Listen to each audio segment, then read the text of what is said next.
Qui a dévoré Mémé? C'est moi qui suis arrivée la première sur les lieux.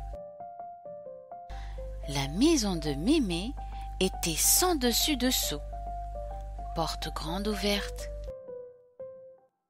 lit défait, pot de confiture encore ouvert, avec la cuillère encore dans le pot. J'ai tout de suite compris qu'il y avait eu un drame. La police a dit qu'une poulette qui se fait dévorer, ça arrive tous les jours, et qu'ils n'avaient pas le temps de s'occuper de ça. Qu'ils avaient d'autres chats à fouetter. Pas plus tard que ce matin, a ajouté le policier, quelqu'un a décroché une ruche et l'a lancée dans la rivière. La ruche a flotté jusqu'au barrage des castors et les abeilles ont piqué les castors qui ont tellement gigoté que leur barrage a cédé et que toute l'eau a inondé le bois et tous ses habitants. Si je trouve la canaille qui a fait ça... Vous allez laisser le crime de Mémé impuni? Ai-je demandé. Bah... a soufflé le policier. On n'a qu'à dire que c'est le loup. Ceci dit, c'était tout à fait possible que ce soit le loup. C'était même probable. Encore fallait-il le prouver. J'ai donc décidé de mener moi-même l'enquête et de livrer l'assassin à la police. J'ai tout repris à zéro en commençant par fouiller la maison de Mémé. J'ai pris des photos sous toutes les coutures, comme les enquêteurs à la télé. Soudain, j'ai aperçu quelque chose sur le tapis du salon. Un poil brun. Et dans la corbeille à papier, une lettre qui disait « Je viendrai ce soir ». Et cette lettre était signée « Loup », comme par hasard. Je suis immédiatement allée chez lui. Évidemment, je me suis armée d'un gourdin au cas où. « Vous savez pour quelle raison je suis là, n'est-ce pas ?» lui ai-je demandé. « Plaît-il » m'a répondu ce sacripant. « J'ai trouvé ce poil et cette lettre chez Mémé » ai-je dit en lui montrant les preuves. « Certes, mais que puis-je pour vous ?» Il me regardait avec l'air de celui qui ne comprend rien à ce qu'on lui raconte. Quand je lui ai expliqué que Mémé avait été dévorée, Lou a vraiment semblé surpris et triste. Quel comédien! Pourquoi ai-je trouvé ce poil et cette lettre chez Mémé? J'avais rendez-vous avec elle avant-hier, car je lui achète des pots de confiture de fraises. Que voulez-vous? J'en suis fou! Un loup qui mange de la confiture de fraises? Je trouvais ça louche. Je lui ai alors demandé où il se trouvait le jour de la disparition de Mémé et il m'a répondu: J'ai passé la journée chez Mouton. Il m'avait invité à déjeuner. Une journée des plus charmantes. Je vais aller voir Mouton pour lui demander si c'est la vérité.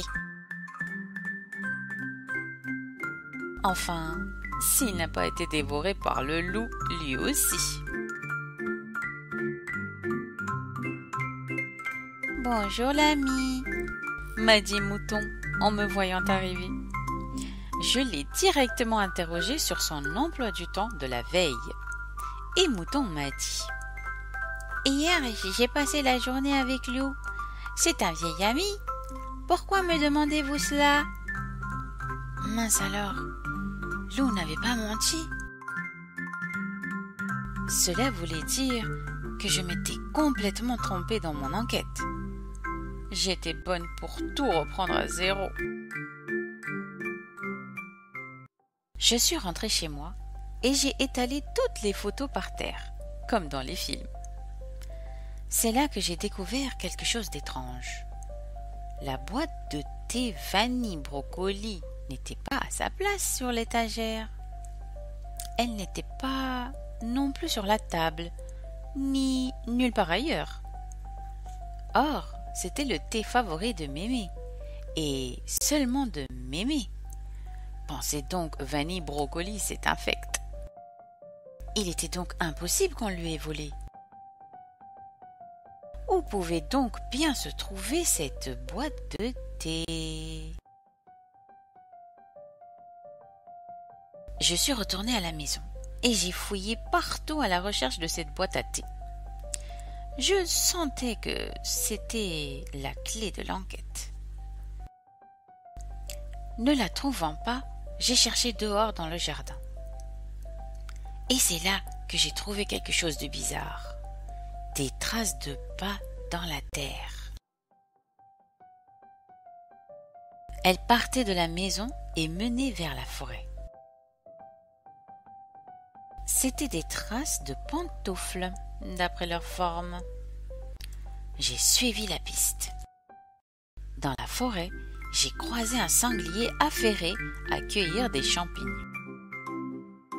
Auriez-vous vu passer quelqu'un par ici dernièrement? Oui, m'a répondu le sanglier. Vous? À part moi, quelqu'un d'autre? Oui, a acquiescé le sanglier. Moi? Je lui ai alors expliqué que j'enquêtais sur la disparition de Mémé. Bah, on n'a qu'à dire que c'est le loup, a dit sanglier.